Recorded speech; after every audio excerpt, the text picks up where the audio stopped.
ஆண்டவராகிய இயேசு கிறிஸ்துவின் நாமத்தினாலே இந்த காலை நேரத்தை உங்களை வாழ்த்துகிறேன். மீண்டுமாக உங்கள் யாவரையும் இந்த நம்பிக்கையின் செய்திக்கு நான் வாழ்த்து வரவேற்பதிலே மிகுந்த சந்தோஷம் அடைகிறேன். திருமறை சொல்லுகிற ஒரு வார்த்தை யோவான் 14:1 உங்கள் இருதயம் கலங்காதிருப்பதாக என்று வாசிக்கிறோம். ஆண்டவர் தமது சீடர்களை பார்த்து சொன்ன ஒரு காரியம், உங்கள் இருதயம் கலங்காதிருப்பதாக. கலக்கத்தோடு இருந்த சீடர்கள், நம்பிக்கை இழந்திருந்த சீடர்கள், என்ன செய்வோம் என்று புரிந்து கொள்ள முடியாதபடி இருந்த சீடர்களுக்கு ஆண்டவர் சொன்ன வார்த்தை நம்பிக்கை தந்தது. உங்கள் இருதயம் கலங்காதிருப்பதாக. அன்பான குடும்பத்தின் மக்களே, இயேசுவை விட்டு பிரிய போகிறோமே என்ற ஒரு மிகப்பெரிய பாரத்தோடு கலங்கின உள்ளத்தோடு சீடர்கள் இருந்தார்கள்.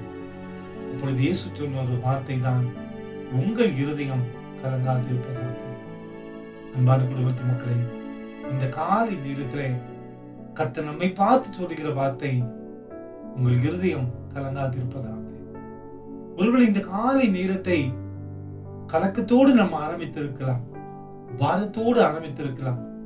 இந்த நாளிலே இந்த பிரச்சனைகளை எப்படி நான் தாண்டி செல்வேன் என்ற ஒரு மிகப்பெரிய கலக்கத்தோடு நீங்கள் அமர்ந்திருக்கலாம். இந்த நாளிலே நான் சந்திக்க வேண்டிய போராட்டங்கள் ஏராளமாக இருக்கிறது என்று சொல்லி வேதனையோடு நீங்கள் நிற்கலாம்.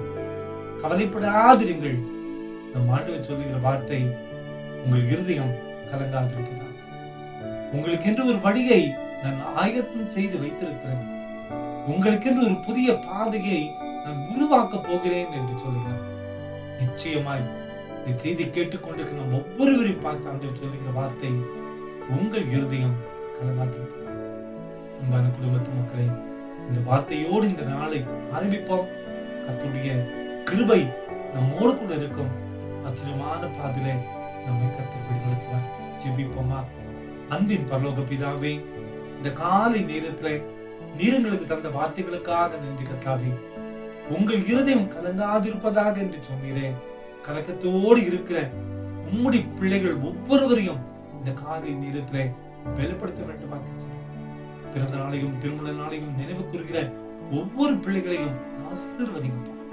இந்த நாள் உள்ளத்தில் ஆறுதலும் நம்பிக்கையும் பலனும் உருவாக்க கிருபை. இதே கரம் பிடித்து வழிநடத்தி இயேசுவின் மூலம் ஜெபம் கேளுங்கள் நல்ல பிதாவே.